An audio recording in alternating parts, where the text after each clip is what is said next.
Hey everybody, Qroo here. Welcome to the channel. I get a lot of my topic ideas from the comment sections on other videos. You guys are great about asking me, hey, you can do a video on this and this and that, and my list is so long, it just keeps growing.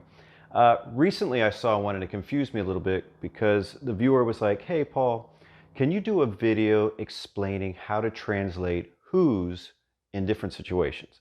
And it's the whose as in W-H-O-S-E, not the who is whose. And the reason he cited in the comment was that he was getting different answers from different online translators. And at the time I was thinking, how are you getting different answers from the online translators? And then it occurred to me. In English, we actually use whose in two different types of situations, but we use the exact same word for it. And in Spanish, they are not expressed the same. So suddenly I was like, hey, I guess this is a pretty decent topic idea after all, and here we are. In Spanish, we're generally going to be translating whose in one of two ways. They're not interchangeable. Take a look at these two English sentences that use whose. When we translate these into Spanish, they are not going to be translated the same way, that particular word. And see if you can identify what the difference is. So the first sentence, whose car is parked in the street behind mine? The second sentence, the film, whose director is best known for his accomplishments as an actor, won several awards. And don't say, well, Paul, the second one's longer, so maybe that's why it's different. No, it's not what I'm looking for here. Let me go ahead and translate those into Spanish, and then I think it's going to become clearer for you. Whose car is parked in the street behind mine?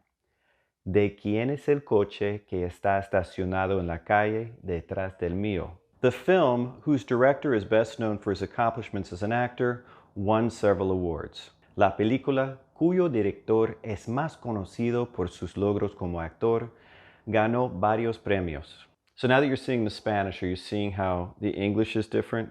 So in the first one, we're asking a question. We're asking, whose is this? Who does it belong to, right? But in the second one, we're not using whose that way, right? We're not asking, whose is this? We're actually naming something like la película, the film, and we're using whose to say that something else belongs to the item we named or is associated with it. That's how they're different. So when you want to translate whose is this, you're going to be using de quién, of whom, or sometimes you could use de quiénes, of whom, but you're looking for a plural answer. The safest thing is to just keep it singular and put right on your little notepad, de quién. De quién es la casa? Whose house is it? But literally, of whom is the house? And I know that's really awkward to think of it that way, but it always helped me remember the Spanish if I would literally remember some of these constructions in English. ¿De quién es la casa? Whose house is it? Es la casa de Juan. It's the house of Juan. Spanish does not have a possessive apostrophe S like we do in English. You can't say Juan's house, so it's going to be la casa de Juan. ¿De quién son los libros? Whose books are they? Son de María. They're Maria's. So let's take a look at how we're using whose in the second sentence. We're using an adjective here, cuyo, right?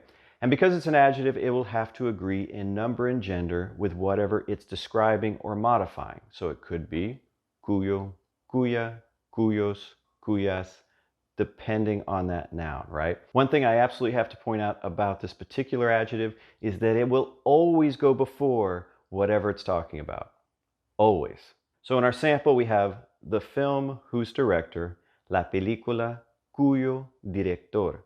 So it's cuyo because it's modifying director, right? Everything has to agree in number and gender. Don't mix it up with the thing we were originally talking about, like the film or whatever. It's going to describe whatever it's immediately in front of. So you think you got this down? If you're asking whose is it, you're just going to be using de quién es or de quién son. And the other way we're going to use it is if we've already named something. And we're using whose to show that something else belongs to that thing or is associated with it, then we're going to use cuyo. Pretty easy, right? Viewers often comment that they like to have exercises in these videos. I debated on it, but it's such a diverse vocabulary I could work with other than just cuyo and de quién, so I didn't want to leave some people going, I didn't follow a lot of that. But hey, let's put some in right here at the end, all right? It's your turn. Whose gloves are on the table?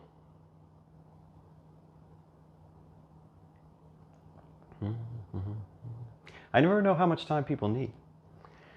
¿De quién son los guantes que están sobre la mesa or en la mesa? Both of those could mean on the table. They're Juan's. That was your cue to translate. They're Juan's.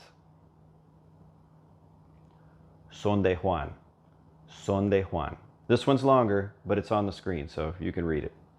Juan, the man whose gloves are on the table, has a phone call. Ready?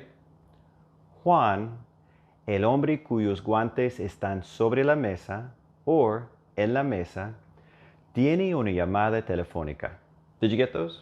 Now, if you had trouble with some of the vocabulary, but you got that the first one was de quién and the second one was cuyos guantes, hey, that's all I'm asking here. You are way ahead of the game.